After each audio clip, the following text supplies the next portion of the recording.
오늘 이야기의 시작은 믿기 힘든 숫자에서 출발합니다. 병력 168명, 상대는 잉카 제국, 그리고 그 정점에 있던 황제 아타후알파. 도대체 어떻게 168명이 한 제국의 황제를 생포했을까요? 이건 수만 명을 정면으로 이긴 전쟁이 아닙니다. 오히려 황제라는 목을 잡아 몸 전체를 무너뜨린 인질 쿠데타에 가깝습니다. 지금부터 그날 전투의 디테일과 심리전의 비하인드까지 포함해 재구성해 보겠습니다. 먼저 우리가 흔히 갖고 있는 오해부터 정리해야 합니다. 스페인 168명이 수만 명의 잉카군을 무력으로 박살냈다. 이 이미지는 영화처럼 멋있지만 핵심을 가립니다. 피사로의 목표는 전면전 승리가 아니었습니다. 그의 목표는 딱 하나였습니다. 황제를 잡는 것. 황제만 잡으면 잉카의 군대는 숫자를 잃지 않아도 의미를 잃습니다. 왜 황제 한 명이 그렇게 중요했을까요? 잉카의 황제는 단순한 최고 통치자가 아니었습니다. 정치와 종교와 질서의 중심이었습니다. 말 그대로 세상의 중심처럼 기능했습니다.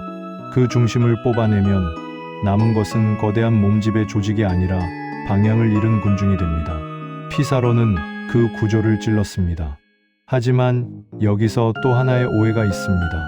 피사로는 이미 아즈텍의 멸망을 전해 듣고 그 성공 방정식을 그대로 복제했다. 결론부터 말하면 큰 틀에서 맞습니다.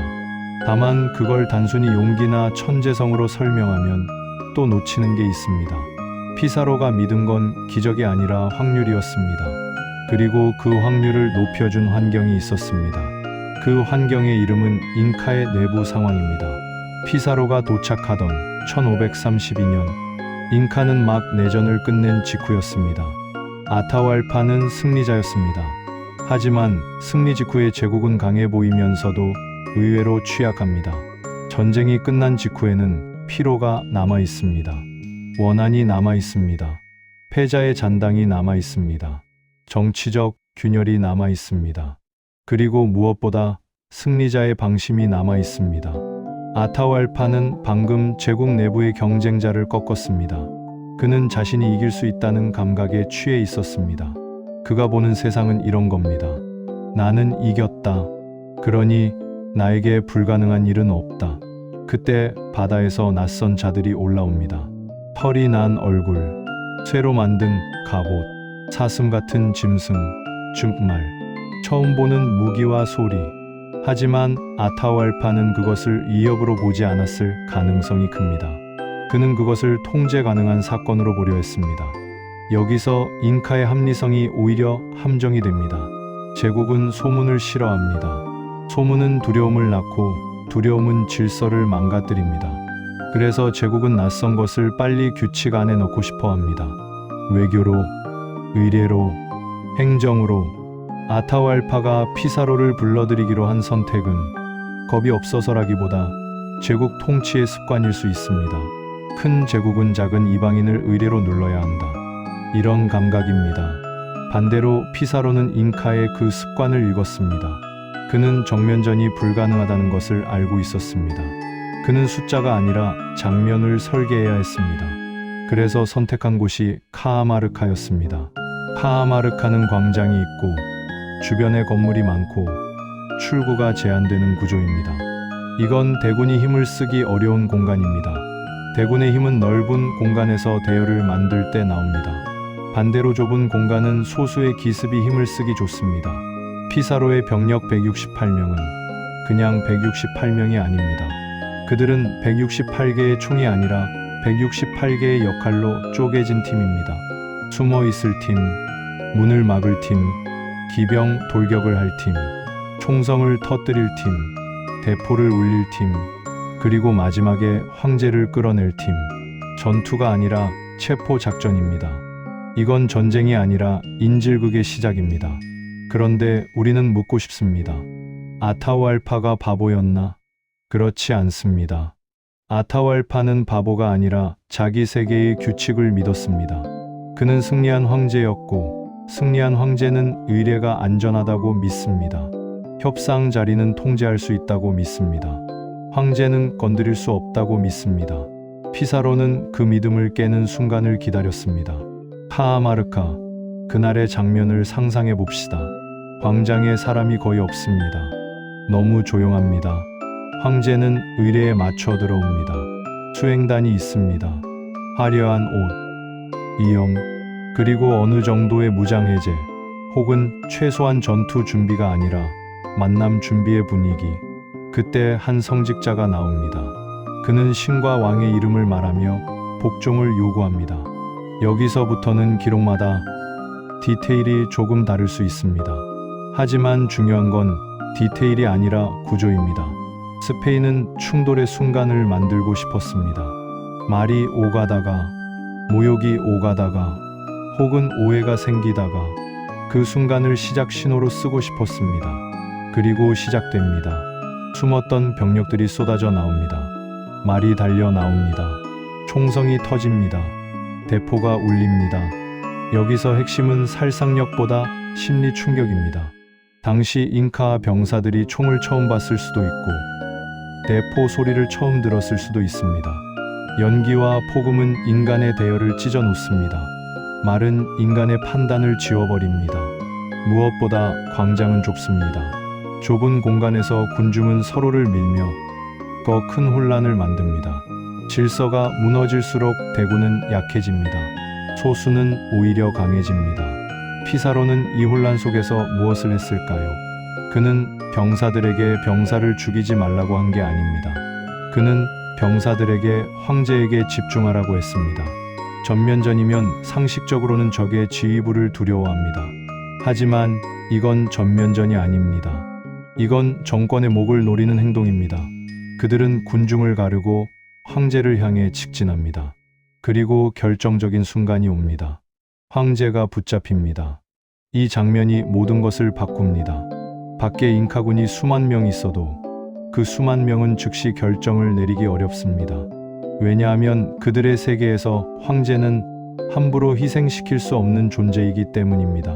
한 번의 돌격이 황제를 죽일 수도 있습니다.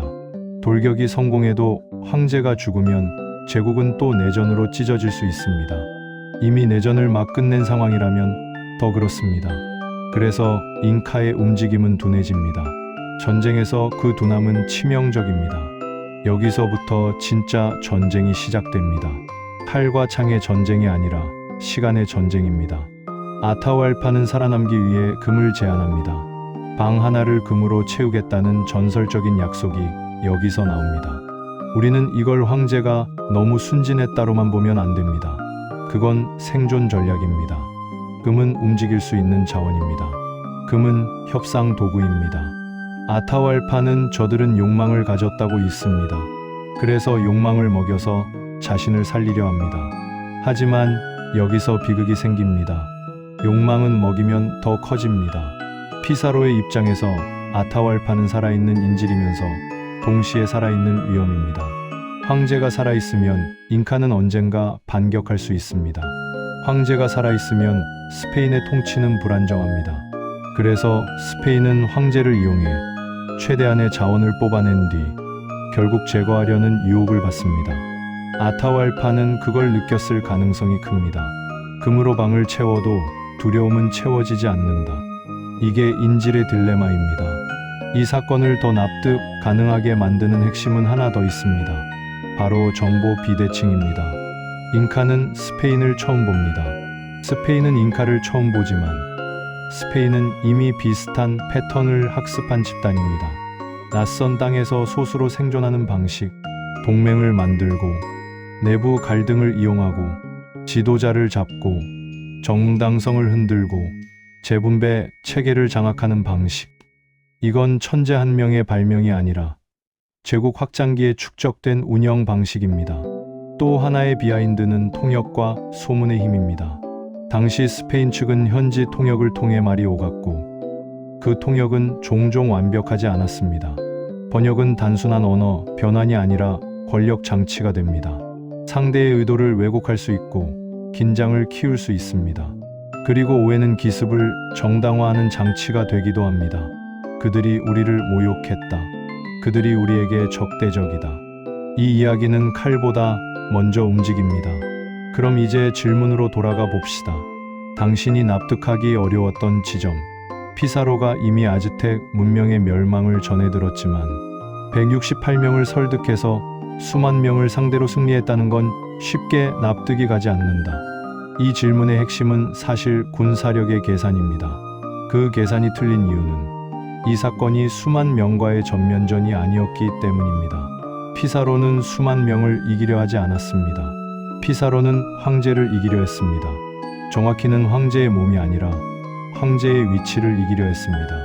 황제가 시스템의 목이라면 그 목을 잡는 순간 몸은 스스로 넘어집니다. 이제 사건을 세 관점으로 짧게 겹쳐보겠습니다. 아타우알파의 관점에서 이건 모욕이자 세계 붕괴입니다. 태양은 잡히지 않는다. 그 믿음이 깨지는 순간 제국의 규칙이 흔들립니다. 피사로의 관점에서 이건 도박이자 설계입니다. 우리가 싸울 상대는 군대가 아니라 정당성이다.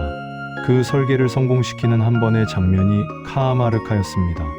잉카 장군과 귀족의 관점에서 이건 가장 잔인한 딜레마입니다. 밖에 병력이 있어도 돌격할 수 없습니다.